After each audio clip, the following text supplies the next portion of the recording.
Okay, so I just made a video about the new explosives skill tree that was added in the most recent Core Keeper update because I thought it was an amazing addition to the game. The obvious follow-up to that video is taking a look at all of the explosives that were added in the new update. So that's what I'm gonna do today. There was 9 new bombs added in the 1.1 update that we can use with our awesome new explosive abilities. And I say that specifically because technically there were 10 explosive items added in the update, but the last one is a type of wall that spawns in Azios's wilderness that's meant to be a natural hazard, not a tool for the player to use. The 9 new additions that I'm going to cover are all consumable items, with 4 being standard placeable bombs with some quirks, and 5 being new throwable grenade type items. So let's go through all of these new items. Most of them are pretty straightforward, but have a distinction of being much more usable as weapons than the placeable consumable explosives previously in the game.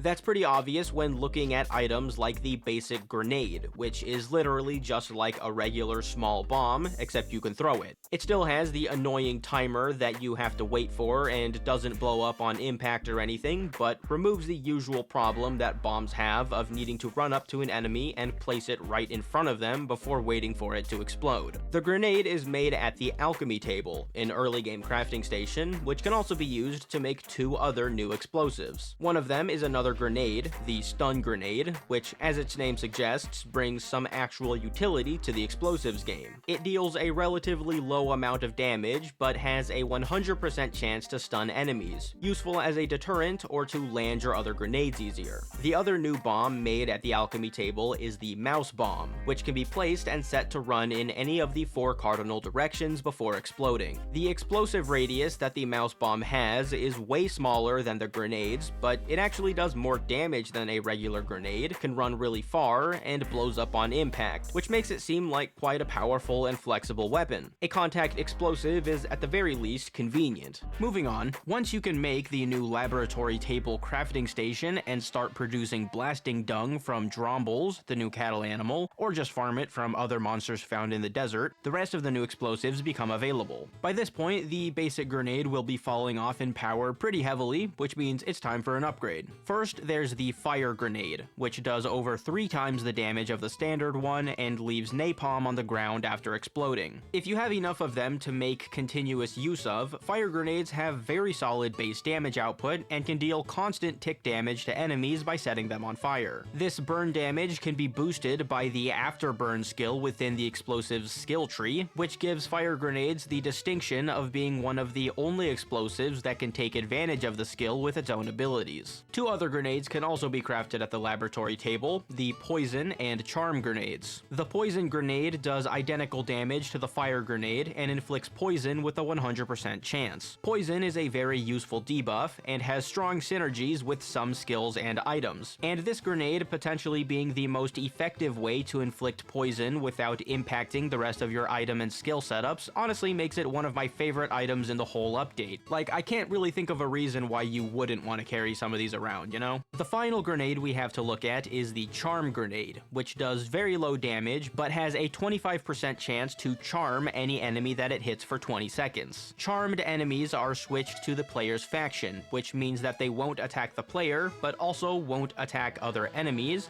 and the player can't attack them until the effect wears off. This is the one explosive where the effectiveness kinda remains unclear to me. It obviously has a use, making enemies non-hostile, but seems difficult to justify in the place of a more offensive weapon, and it doesn't happen to work on bosses or anything like that, which would make for a really unique use case, so yeah. Regardless, it's an item that inflicts an effect otherwise only possible to make use of with a seasonal event weapon, and I can't really complain about the devs giving us more tools and interesting stuff to experiment with, so I guess we just take it for what it is. Anyways, those are all of the new grenades and the mouse bomb, providing some powerful ranged AoE damage and inflicting useful debuffs, which consumable explosives definitely needed as an item type.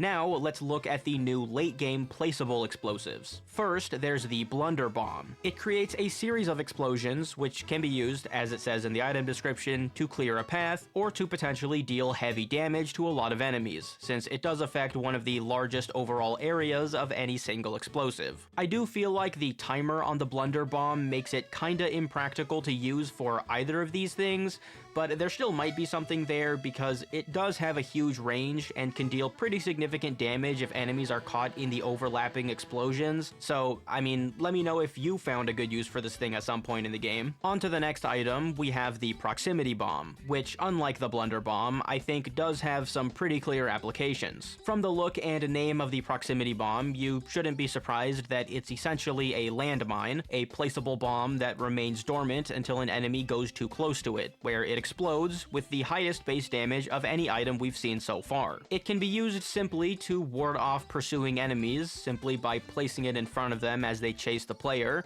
but it also has a lot of tactical potential as a trap. Obviously, it can be used to surround areas that you want to keep enemies out of.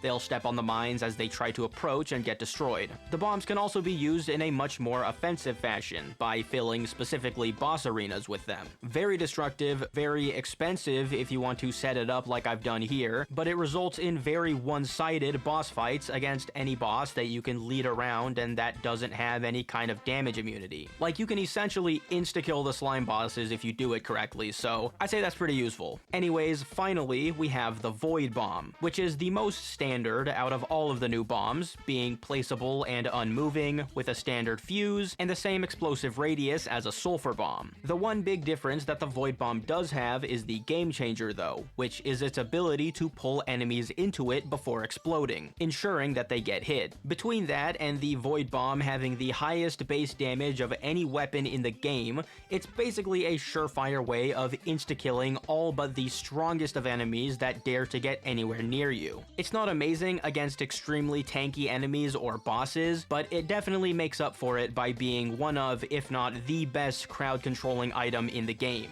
Just make sure not to step in the explosion radius, or you might end up making shorter work of yourself than the enemies. And that concludes the overview of all the new bombs. As you've seen, there's definitely a lot more to them than just bigger booms, although there's plenty of those to go around too. Like I said in the skill tree video, the devs are doing a great job of making every playstyle as fun and rewarding as possible. Explosives now coming with some of the best area of effect and single target options in the game, both for damage and debuffs. You might just have to cough up a whole boatload of resources to use them to their full potential, although even that's a lot less of a problem than it used to be. Anyways, that's it. I hope this video was helpful, and I hope you look forward to some more Core Keeper content. That's all for today, and I will see you in the next one.